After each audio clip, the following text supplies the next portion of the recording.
單單係工作或者休息嘅時間，其實可能本身已經好少嘅時候，但係仲係去保持呢個單純嘅心去專注去仰望神去侍奉嘅時候，我發覺都真係唔簡單。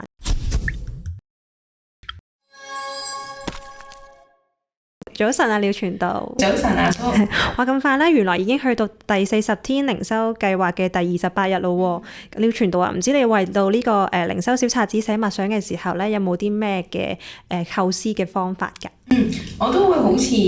我平時自己靈修咁樣去做啦。我會先安靜自己，然後咧都係睇嗰個經文睇幾次，咁我睇下神對我有啲咩説話去講啦咁樣。又或者我再延伸落去就係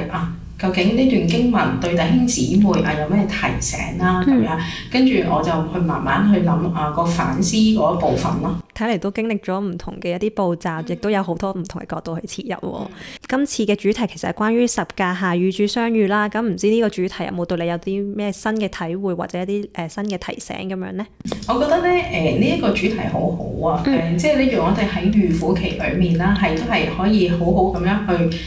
思想喺十架上嘅耶穌佢係點樣嘅咧？佢嘅受苦，佢嘅犧牲佢係為咗我哋每一個喎。咁讓我哋能夠更加去集中去思想。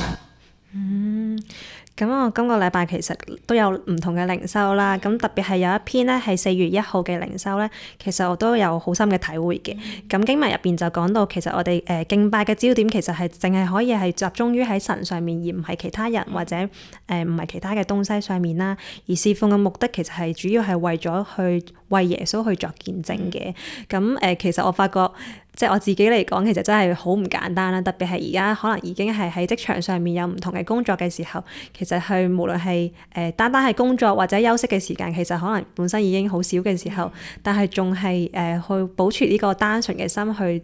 專注去仰望神去侍奉嘅時候，我發覺都真係唔簡單嘅。係啊，喺呢個星期嘅靈修嘅裏面，我都覺得4月1號呢一篇咧係都對我有好多嘅提醒。即係我哋嗰個即係敬拜或者係我哋侍奉嗰個目標係邊個咧？我哋要時常去提醒，我哋係侍奉上帝、侍奉耶穌咁樣咯。係啊，咁呢個都係一個好大嘅提醒。我相信對弟兄姊妹嚟講都係要時常去將呢件事去記住嘅咯。咁我哋今個禮拜其實都有收到唔同嘅一啲分享嘅回應啦。咁可能我讀其中一個姊妹嘅分享。咁其實呢個姊妹就叫楊仔啦。咁佢就話咯，好多時候咧，我哋同生活入邊咧，可能為咗生活去打拼啦。咁可能都有遇到唔同嘅挑戰同埋誘惑嘅。咁就好似有一次咧，其實佢就話佢近日咧，上司就要求佢可能星期日去翻工咁樣，咁可能本身係一啲主要都係平時星期日我哋係翻教會嘅時間嚟噶嘛，咁但係因為係要臨急臨忙啦，又要加班啦，咁但係呢件事情其實係suppose 嚟講咧，係如果平時對唔係教徒嚟講，可能其實係冇一啲好壞之分嘅，咁但係對於可能楊仔係本身翻開教會嘅時候，就有啲衝突咁樣啦，咁佢就喺度諗，其實發現好多時可能我哋面對呢啲挑戰嘅時候，其實排 priority 對於我哋嚟講都係一啲好大嘅提醒。其實係咪我哋係應該要專注喺自身嘅利益啊？定係其實係我哋都應該要單單去喺個神或者信仰上面嘅一啲排先後次序係咪更加重要咧？咁樣佢特別係喺4月5號嘅呢篇靈修上面咧，佢就見到經文入邊嘅法利賽人同埋祭司長咧，佢哋係選擇去犧牲耶穌，咁但係就保住自己嘅一啲地位同埋權力咁樣咯。咁唔知廖傳道你對於呢個楊仔嘅分享係有啲咩回應咁樣咧？我覺得楊仔喺嗰日嘅靈修裏面都有好深刻嘅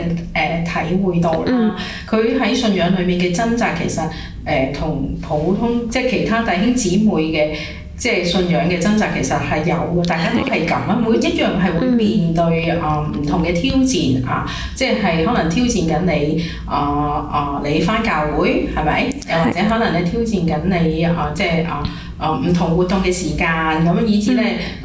即係可能朋友上有啲未必個朋友會信嘅，咁啊，所以咧，我覺得佢咁樣去有個反思咧，我覺得都係神對佢一個提醒咯，同埋我覺得係